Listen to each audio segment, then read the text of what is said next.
the bridge right before the chorus, and Paul Stanley says, "It's not a crime to be good to yourself." And I think about that, I smile and I laugh a lot when I think about it, because, man, we've got to get back in touch with the fun part of ourselves.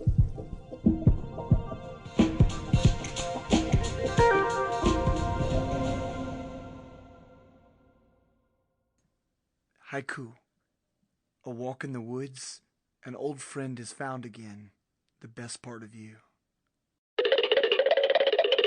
Hey, what's up, y'all? This is Carlton Cullins here in South Austin, Texas, and welcome to Mixtape Gumbo. This week's episode, I'm going to call this Big People and Little People. This is a phrase, something that as a child, me, my brother, and my good friend since almost birth that I grew up with named Jeff, this is something we used to say all the time. So Jeff was a good friend of me and my brother's. I probably met him when I was around 1 year old. Our fathers worked together. I don't remember meeting him, of course, but I knew him until he was 15. At the age 15, unfortunately, he passed away. He was born with lupus. Lupus is a very complex, very serious disease. I didn't understand it a lot when I was younger. But it's a disease that weakens your immune system. He was born this way. He knew it.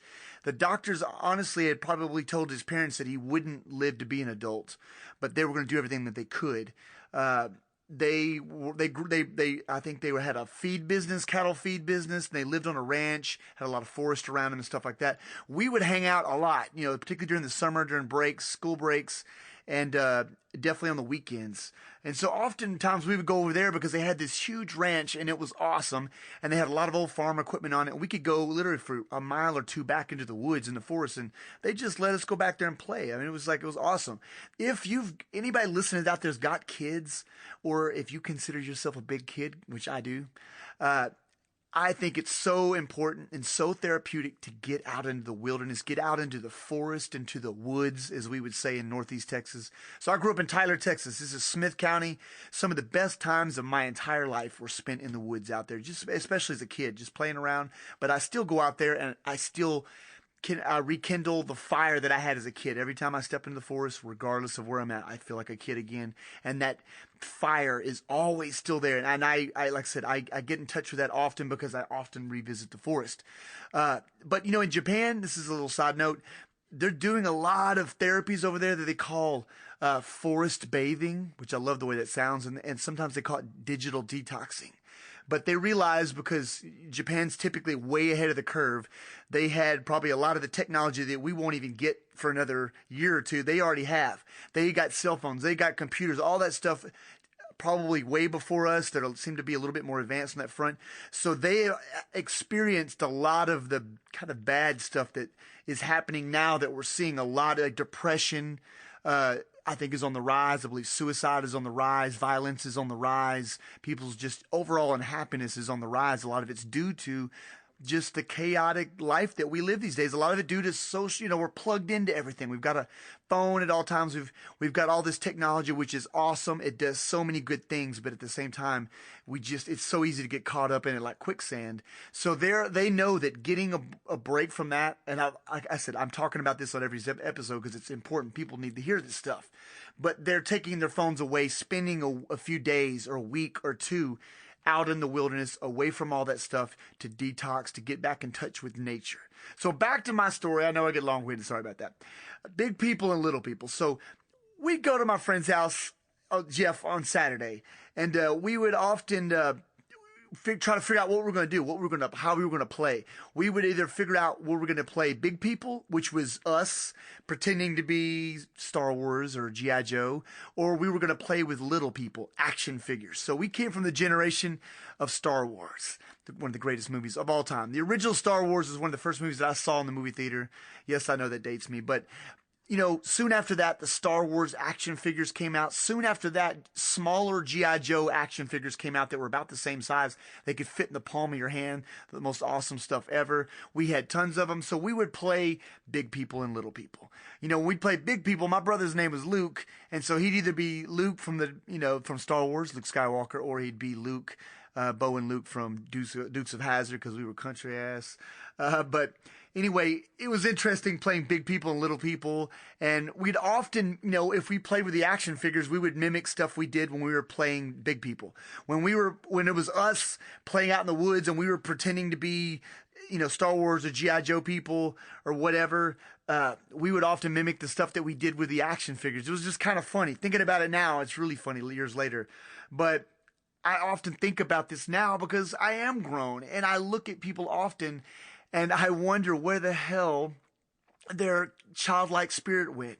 If something happens to us from childhood through adolescence to adulthood that just hardens so many people. People lose their sense of humor.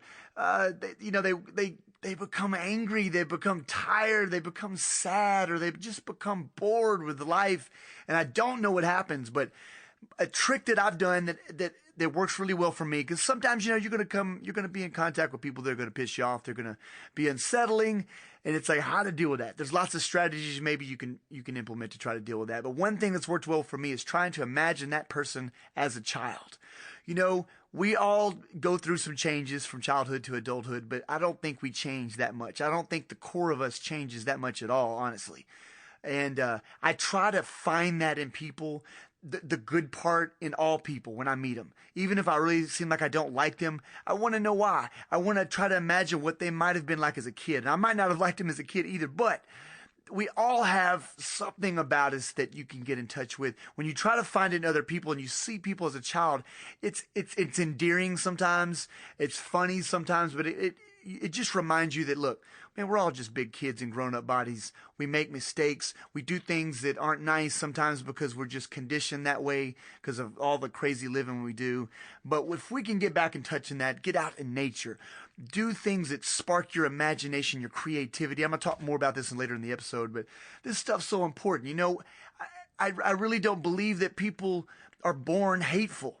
I mean, there may be some anomalies out there, people that are born that have some really they've got some dark stuff in them. But I really believe that, love and hate is taught. And we keep teaching it to ourselves, the children, the people that are in our lives. I don't have kids, don't plan on having kids, but I know that when kids are around me, I still influence them by what I say and what I do. Very importantly, what we do, our actions. So make sure everything that you do, you're in touch with the good part of yourself. Try to bring out the good part in other people. And if you're having a hard time, maybe it's time to go back and rekindle some things you did as a kid, especially if you grew up playing in the woods like I did. I can't recommend going into the woods, into the forest, into nature, and getting back in touch with that. Anyway, it's time to move on.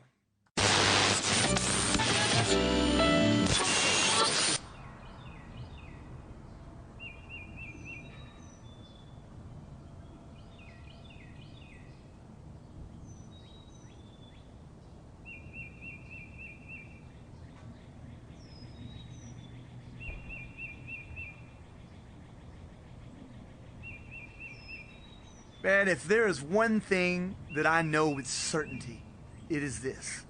Life is too short to be unhappy all the time. Life is too short not to try to have some fun. Paul Stanley, the lead singer of Kiss, there was a Kiss song years ago called Lick It Up. Most people overlook the song because it was recorded in the 80s. Might not have been their best stuff. I happen to love this song, especially years later. But there's a line there, the bridge right before the chorus, and Paul Stanley says, "It's not a crime to be good to yourself." And I think about that. I smile and I laugh a lot when I think about it because, man, we've got to get back in touch with the fun part of ourselves. So when I think about big people and little people and thinking of other people and myself as like children, I don't think about it in the childish, silly, immature kind of ways. I think about it in the fun, honest, no BS, adventurous kind of way. Because, man, there's one cool thing about kids is they're not trying to advance themselves. Most kids are not aware of all the politics of life. When you ask them if they want to do something, it's yes or no. I like this. I don't like this. It's really easy. I love that. When people get older and they stop giving a shit, they get right back to the same thing. I like this. I don't like this. Get out of my face. I love you. It's so simple. Easy to read. Honesty. Beautiful thing.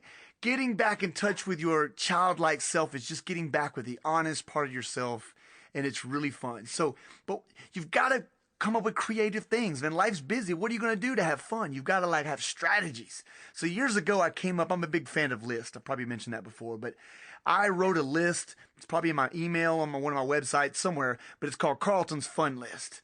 I put stuff from time to time. I add stuff to that list, but I put a lot of things on there. It's probably 25, 50 things. Me and my wife like to do a lot of things. But sometimes you can't remember things that you might want to do. So when things come to my mind that I want to do, things I've done that I really enjoyed, I try to write them all down. So some days when I go blank or I'm distracted, I can look at this list and be like, there's something right there. So regardless of how old you are, regardless of how much you work, your lifestyle, how much money you make, any of that kind of stuff. Life is never, ever too short to have fun, and it's never too short to start a hobby. I look around sometime, and I'm not just saying this to be judgmental at all, but you can't help but notice sometimes a lot of people are on the phone, and sometimes you notice, like, you see what they're looking at, and they're just looking at, like, some kid farting on YouTube or some animal doing something. I look at this stuff too. And mind you, I do too. But a lot of people do this all the time, and they're just, because I think they're just bored and they don't have a fun list yet or not thinking about their fun list. I want you to think about a fun list. I want you to create a fun list. I want you to try to think about something you'd like to do as an adult that you maybe wanted to do as a kid. My mother in her 40s, maybe it was in her 30s, I don't even know. She's probably younger than I am now, which is crazy. But she took up tap dancing. And when I was a kid, I wanted to be Ben Vereen, Webster. I loved tap dancing. But I never did end up doing. My mom did. She got in a little group and she tap danced as an adult. It was awesome. We went to one of her recitals. She had so much fun. She's not necessarily doing it now, but she's got other things that she's trying to take up. I've played guitar since I was 14, but taking up a musical instrument, if you've never done that, it's really exciting. It's really challenging. It can even frustrate you at times, but it's important to do things that are a little out of your comfort zone sometimes.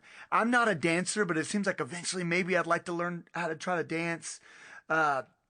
If you've never played a hand drum, if you wanted to play a musical instrument, that may be the fun thing to go. It sounds very hippie-ish, and some people might be turned off by that. But when I got to Austin, I was surrounded by all that, and I loved it. And I played drums in junior high and in marching and concert bands in school. But to play a hand drum is a completely different thing. But I did. I bought a djembe and I played some hand drums. And if you've never done that with a big group of like 10 or more people, totally fun. Really, really awesome. And you could actually keep a beat easier than you think. I know people that have never camped out in a tent or spent the night in the outdoors. If you've never done that, even if it scares you, you should try it sometime. Do a really simple version of it. But that's so much fun if you've never done that, especially if you've got kids. You should expose them to it, even if you haven't. It might be a good thing for y'all to all enjoy together. Expect maybe the first time might be a little disastrous, but that's okay. Some things are that way. I still try to go back and I want to read some classics. I haven't read a lot of the classics. Lots of things I'd like to read just because, mankind got to where they're at now because of a lot of stuff out there that I'd like to see and read and places I'd like to go. A lot of people, I work as a personal trainer. A lot of people come to me and they've never exercised in their entire life. And at 50 something years old or maybe 65, they retire. They're just now taking up exercise. And it ends up being one of the most enjoyable things they do because they realize that their body can do a lot more than they thought it could. Just all they had to do was step outside the comfort zone a little bit. Some other great ideas, if you've never thought about it, is volunteering, helping others, community work. I know it sounds so cheesy, you feel like you're a full adult when you start doing that stuff, but I've started implementing some of that in my own life the last few years, doing stuff for free, helping people that need help, and I can honestly say nothing feels better. So, there's a lot of ideas out there. I just want to inspire you. It feels good to get back in touch with a part of yourself that still has fun. So go out there, have fun, help somebody else have fun. Let's move on.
this week I wanted to tell you a story, something that a video that I saw and heard the other day that was really awesome, inspiring, and I just want to tell you about it.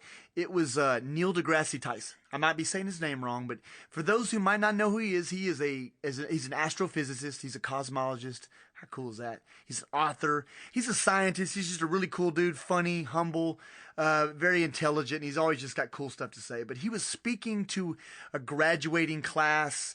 I'm not even sure what school it was, or it was high school or college. It doesn't really matter. But it was a big graduation class. He was speaking to them and talking to them about the mind, the thinking process. And he used a cool example. He was talking about what we consider right and wrong.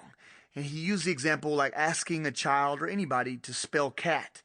You know, the correct answer obviously is C-A-T. But he went on to talk about the fact that you could spell that K-A-T or even X-Y-Z. And both of those are the same amount, equally incorrect. And obviously, K-A-T is a lot closer to C-A-T than XYZ, but they both get scored equally wrong. So there's, really it teaches people that there's this is one way right, this other way, anything that's not that is completely wrong. And from a scientific point of view and his perspective, which I truly appreciate, he was saying that that's really a bad way to think about things, because he used this and he said this as, before he ended the ceremony, he said, when you know how to think, it empowers you far beyond knowing what to think. So, we punish people sometimes. For just thinking the wrong thing, even though it may be close, even though the thinking may be correct. And this applies to us adults just as much as it does to kids. Don't think because, I never liked growing up and feeling intimidated by people that I thought were smarter or were ahead in any way that I wasn't. It's really important to keep developing the way that you live. Keep developing your mind, your spirit, your energy, your emotions. Keep developing, keep evolving. You've always got something to worth. All of us have something to worth.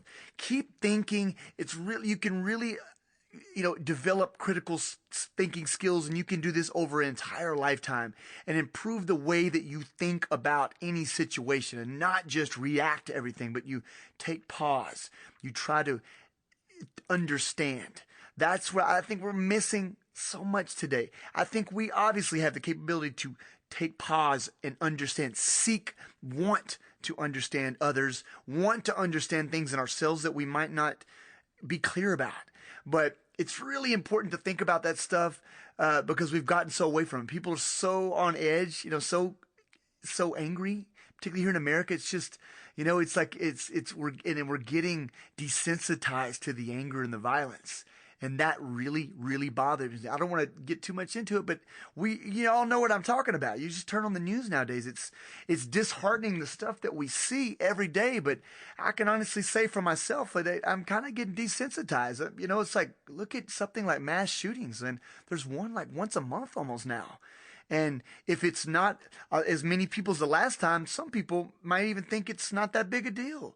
But these things are happening because I just don't think people are taking the time to understand each other, try to understand where somebody that you don't like their perspectives, where they're coming from. Anyway, I don't want to get too preachy. I just think that it's a good idea to explore how to think, revisit that. If we get to adults and we just get set in our ways, but that doesn't mean that we have to stop growing, not at all. Part of this whole spirit of this episode is like to be a child, big people, little people. Remember the fun, remember the best part of you, and always bring that out. But part of that is to also bring that best part of you out and keep evolving, keep growing, keep cultivating that best part of you, and see if you can be better in the future. Anyway, that's all I want to say today. I hope everybody has a wonderful week. Take care of each other out there, and I will see you next time.